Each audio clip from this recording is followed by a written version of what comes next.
daughter and her husband cleared out my bank account while I was sitting in a hospital bed, recovering from bypass surgery. When I came home 4 days later, my key still worked, but everything else had changed. My savings were gone. My name had been removed from the joint account we'd shared for 6 years. And my daughter was standing in the kitchen with that careful, practiced expression she wore when she'd already decided how a conversation was going to end. "We need to talk about your living situation, Dad." Those words, I've replayed them 1,000 times since. I moved in with my daughter Claire and her husband Derek 2 years earlier, after Margaret passed. 39 years of marriage, and then one morning she didn't wake up, and the house in Oakville felt like a place I was just storing myself. Claire called within the week.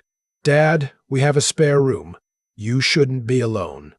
Derek had nodded along on the video call, doing what Derek always did, agreeing with whatever Claire decided and saying nothing he'd have to defend later. I sold the Oakville house, made $680,000 on it, which felt like a lot until I understood what I was about to do with it. I transferred $200,000 into the joint account Claire and I set up for household expenses. The rest went into my personal savings. That's what I thought, anyway. The surgery had been scheduled for 3 months. Routine, the cardiologist said, though I'd never found anything routine about someone opening your chest. Claire drove me to Sunnybrook the morning of the procedure. She held my hand in the pre-op room, and her eyes were wet, and I thought, she loves me. I genuinely thought that. I was 64 years old and lying on a gurney, and I thought my daughter loved me. I was in recovery for 4 days. Claire visited twice. Derek came once, stayed 12 minutes. I counted because there wasn't much else to do. When the cab pulled up to the house, I noticed Derek's truck in the driveway at 2 in the afternoon on a Tuesday. He didn't work from home. I noticed that, but I was tired from the ride and my chest still pulled when I breathed too deep, so I filed it away. Claire met me at the door, not with a hug. With that expression, "We need to talk about your living situation, Dad." The kitchen table felt very far away by the time I sat down at it. She talked for a long time. I've condensed it here because the actual version was much worse, padded with the kind of careful language people use when they want to say something cruel, without having a cruel sentence to point to afterward. The substance of it was this. Derek and she had decided the arrangement wasn't working. I was underfoot. I took up too much space. The house felt crowded.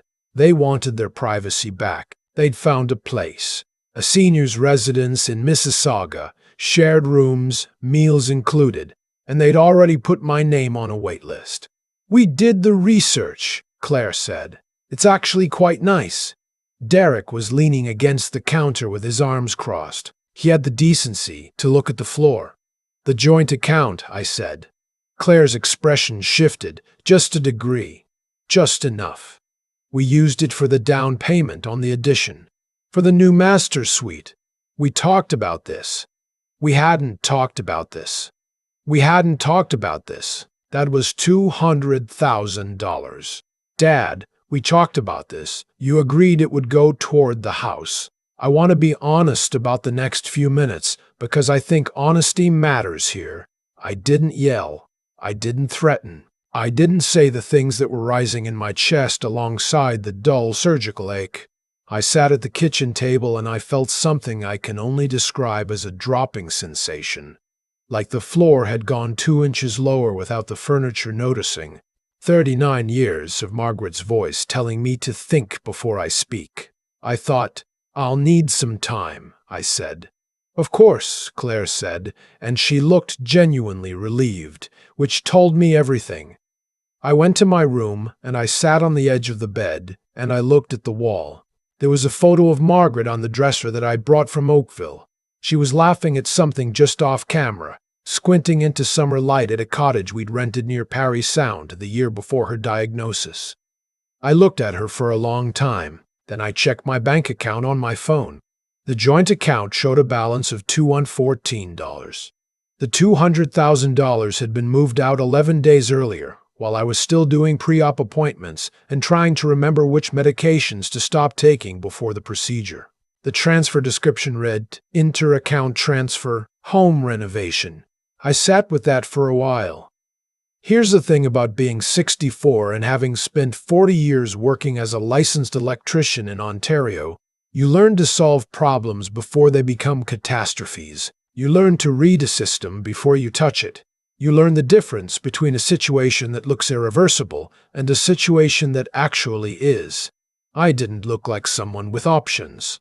I was in a spare bedroom in my daughter's house, 6 days out of bypass surgery, with $200,000 missing and a waitlist spot at a senior's residence in Mississauga. Derek probably assumed I'd argue for a week and then start packing boxes. He'd never seen me work. The next morning, I called Paul Reeves. Paul had been my accountant for 22 years, and before that, he'd been Margaret's cousin's accountmate, or some complicated thing that meant we'd spent enough holidays together for him to know when I was calling with a real problem. I explained what I knew. He was quiet for a moment. "Get me the account statements," he said. "Everything going back to when you set it up." I'd kept copies. 40 years as an electrician, you keep copies of everything. Paul called back that afternoon. His voice had the particular flatness it got when he was choosing words carefully. The joint account, he explained, had been structured in a way I hadn't fully understood when Claire had walked me through the paperwork 2 years ago. I was listed as a secondary account holder. Claire was primary. The transfer had been authorized by the primary holder and was technically legal. But what? But you made an initial deposit of $200,000. There's a paper trail. If you made that deposit with a specific stated purpose, household expenses, you said, and that money was redirected toward a personal asset, like a home renovation without your consent, you may have a civil claim for unjust enrichment. In plain language, she took money you gave her for groceries and used it to build herself a new bedroom. In plain language. I had a name from Paul by end of day. Ruth Nakamura, civil litigation. Downtown Toronto. She took appointments by phone.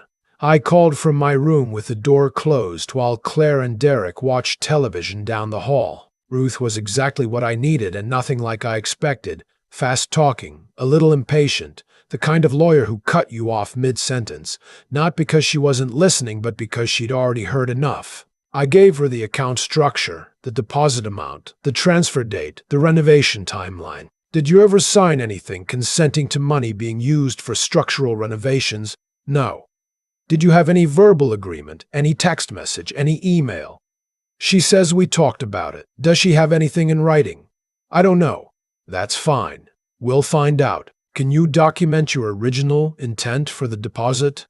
I have the message I sent her when I transferred the funds. It says, for household running costs while I get settled.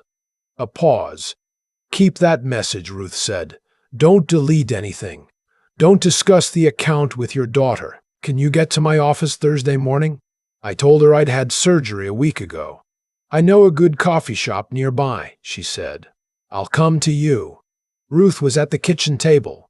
My kitchen table, the one I'd brought from Oakville, at 10 Thursday morning. Claire had left for work. Derek was home, but Ruth had a way of filling a room that made other people want to leave it, and he found reasons to be elsewhere. We spread the documents across the table. Ruth worked through them with the same methodical attention I used on a complex panel job, starting from the source, tracing every connection, checking where things didn't match. After an hour, she sat back. Here's where you stand. The unjust enrichment claim is viable. You'd likely recover a significant portion of the $200,000, possibly all of it, but civil litigation takes time. 12 to 18 months if they contest it, which they will. She paused. But I want to ask you about something else. She turned to a page from the Oakville house sale, the one that showed the net proceeds, the amount I'd deposited into my personal savings. This account, is this still intact? I thought so. I haven't checked it since before the surgery. something in her expression. Check it now. I pulled out my phone, my personal savings account, the one in my name only, the one Margaret and I had built over 35 years, the one with just over $560,000 in it. The balance was $460,000 in it. The balance was $460,000 in it dollars. I exhaled. Good, Ruth said, and she actually sounded relieved. They didn't get to this one. That's important, because it means you have resources and they know you have resources, which changes the conversation considerably. Then she asked me about the house. I had to think about it. The house, Claire and Derek's house, the one Derek had bought before I moved in, I'd assumed was theirs. I'd moved into their spare room. I'd contributed to their household expenses. I'd thought of myself as a guest they'd graciously extended an invitation to. Did you ever contribute to the mortgage directly? Ruth asked. I had, actually. Twice, when Derek's contracting business had a slow quarter and Claire had come to me quietly, face careful and apologetic. $12,000 the first time, $18,000 the second. Both times I'd transferred the money with the understanding that it was a loan. Did you get anything in writing? Derek said he'd pay me back. Derek said, yes. Ruth looked at me steadily. Do you have the transfer records? I did. Paul had sent me everything. Then you have a documented claim of $30,000 in unpaid loans, in addition to the $200,000 unjust enrichment matter. That's a meaningful number. She organized the papers into a neat stack. Mr. Hute, I want to be clear with you. Winning these claims in court is one thing, but what you actually have right now, today, is leverage. And sometimes leverage is more useful than a judgment. I thought about that on the drive back from the coffee shop. Ruth had given me a homework assignment. Document everything, timeline everything, and make no decisions for 48 hours. I spent those 48 hours being very still and very quiet, which is not my natural state. I fixed a loose outlet cover in the upstairs bathroom because I couldn't help myself. I cooked dinner twice. Claire thanked me both times with the warmth of someone who'd already made their decision and found the grace to feel a little guilty about it. Derek avoided me, which was fine. On the second evening, I called my old foreman, a man named Walter Sabo, who'd retired to a property near Huntsville and who had the rare quality of listening to a full problem before saying anything. I told him what had happened. He was quiet for almost a minute. What are you going to do? I don't know yet. You want my opinion. That's why I called. People show you who they are when they think you can't do anything about it, Walter said. Now you can do something about it. So the question's not what they did. The question's what you want the rest of your life to look like. I slept on that. In the morning, I called Ruth and told her what I wanted to do. Her paralegal sent the letter by registered mail on a Monday. I know because I was watching from my room when the Canada Post truck came, and I watched Claire sign for the envelope. And I watched her face as she read it. The letter was, in Ruth's phrasing, a formal notice of legal claim. It set out the $200,000 transfer and the basis for the unjust enrichment claim. It noted the $30,000 in undocumented personal loans. It requested full repayment within 30 days. And it advised the recipients that failure to respond would result in the matter proceeding to civil court. I had made my decision about where to be when Claire read that letter.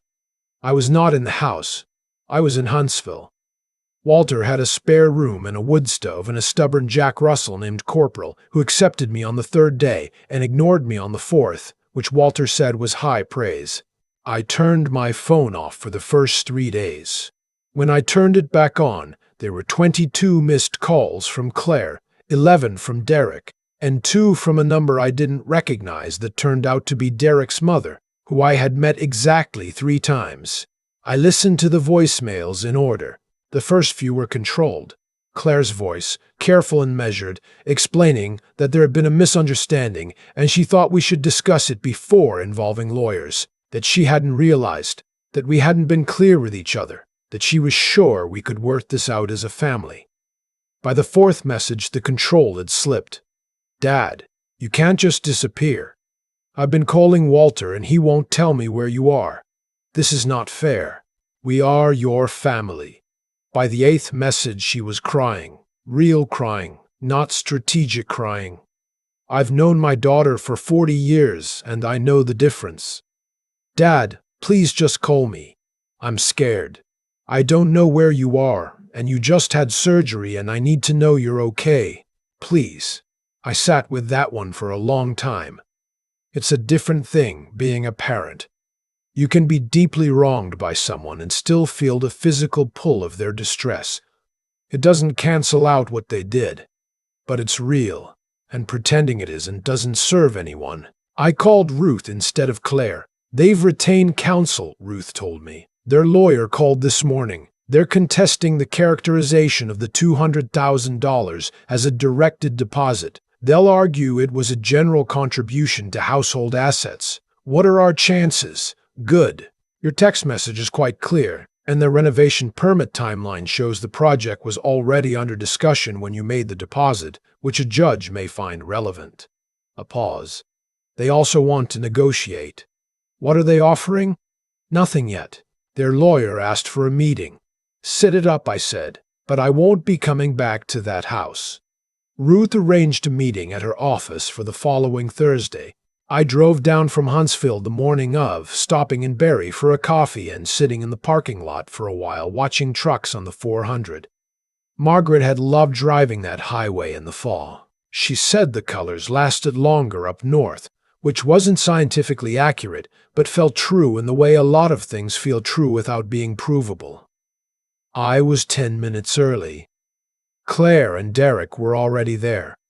I hadn't seen Derek look uncertain before. He was a physical man, broad across the shoulders, the kind of person who filled a doorframe, and he'd always moved through rooms with the automatic confidence of someone who assumed the space belonged to him. He looked smaller sitting across a boardroom table from a lawyer who'd had more breakfasts than he'd had job sites.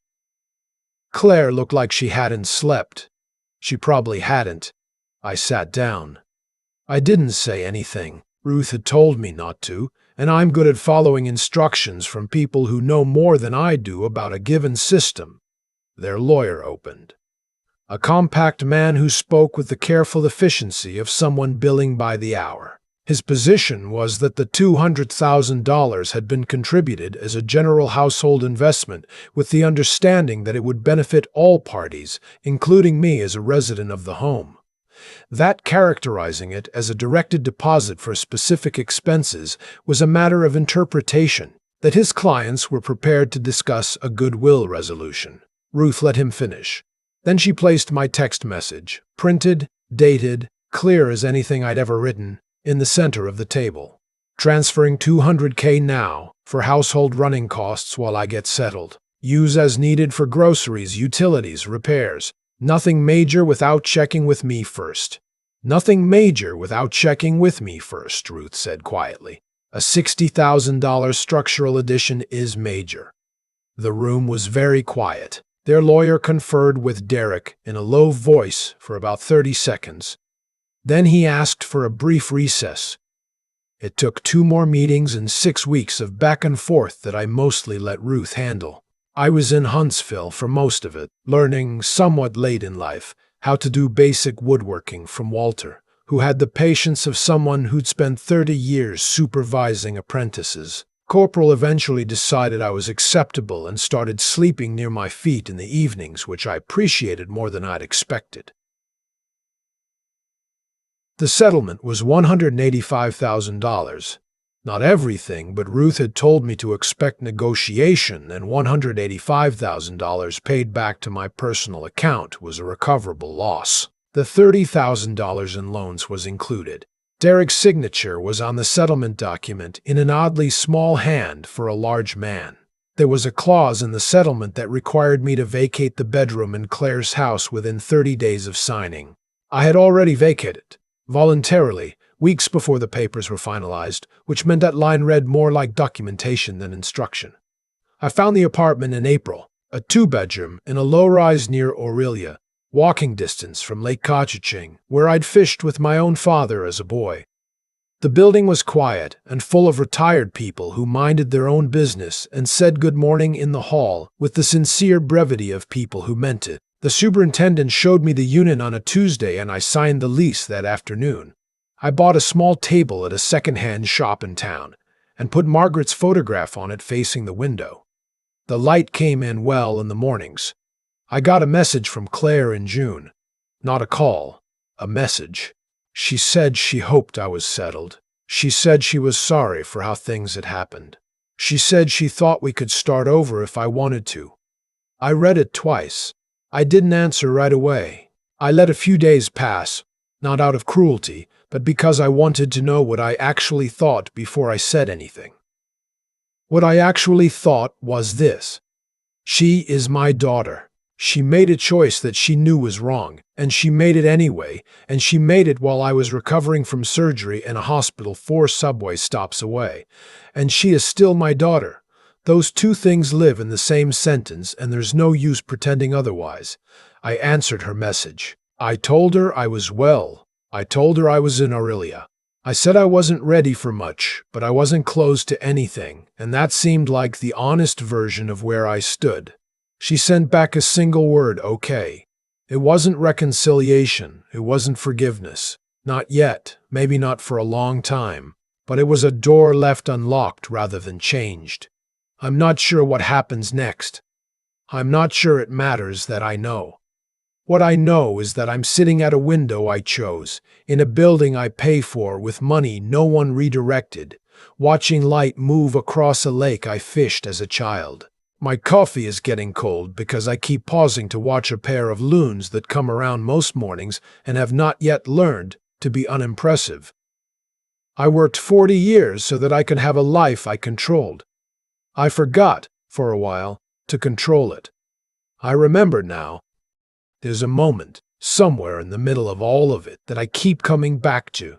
Not the letter, not the settlement. It's the morning after Claire told me I wasn't needed anymore, when I sat on the edge of the spare bed in her house and looked at Margaret's photograph and just stayed there, quiet, letting the whole thing settle. I think about what kind of man I was in that moment and what kind of man I chose to become in the days after. What Claire and Derek did was wrong. I don't say that with bitterness anymore, just as a plain statement of fact. They took money I gave in good faith and used it for themselves, and they did it while I was in a hospital 4 subway stops away. That's not a misunderstanding. That's a choice. And choices like that don't happen in a vacuum. They grow slowly, out of small dishonesties, out of taking a little more than you're owed and telling yourself it's fine, out of confusing someone's generosity for weakness. By the time Derek signed that settlement document in his oddly small hand, the consequences weren't punishment. They were just the natural end of a road they'd been walking for years without noticing where it led. I'm not a man who believes the universe keeps score, but I do believe that how you treat people shapes what you become, and what you become shapes what follows you home. Claire and Derek spent 2 years treating me like a resource. They got a legal dispute, a settlement, and a father who moved to Aurelia without leaving a forwarding address. That's not cosmic justice. That's just arithmetic. What I'm more interested in at this point in my life is what I learned about myself. I learned that generosity without discernment isn't a virtue. It's a habit that other people can learn to count on. I gave money to my daughter's household because I wanted to be useful, because I missed having a place where I mattered. That's understandable. But I didn't ask hard questions. I didn't read the account structure carefully. I signed things because it felt uncomfortable not to. That wasn't wisdom. It was loneliness wearing the coat of love, and I should have known the difference. Ruth knew the difference in about 40 minutes. Walter knew it in 1 phone call. There's something clarifying about watching people with clear eyes look at a situation you've been too close to see straight. The months after, working with Ruth, staying at Walter's, learning to cut a dovetail joint badly and then less badly, those weren't just practical steps. They were the work of getting my own thinking back in order, deciding what I actually wanted, choosing to act from a position of self-respect rather than desperation. That kind of steadiness doesn't come from anger, and it doesn't come from grief. It comes from deciding, quietly, that you're still worth something, even when someone who should know you best has just spent 2 years acting like you aren't. I'll be honest, there were days when I nearly called Claire before I was ready, days when the pull of just having my daughter back outweighed everything else. I didn't because I knew that going back too soon, on terms that hadn't changed, would have cost me more than the $185,000 I was fighting to recover. It would have cost me the version of myself that knew how to say no. The door between us is unlocked now. That's real. But I know which side I'm standing on. I worked 40 years with my hands and my judgment, and I outlasted everything that tried to make me doubt both. That's the part that matters in the end. Not the settlement number, not the loons on the lake, not even the small mercy of a room I chose myself. Just the fact that when it mattered, I paid attention, I stayed steady, and I didn't disappear quietly where they expected me to. You don't need to be cruel to reclaim your life. You just need to be clear.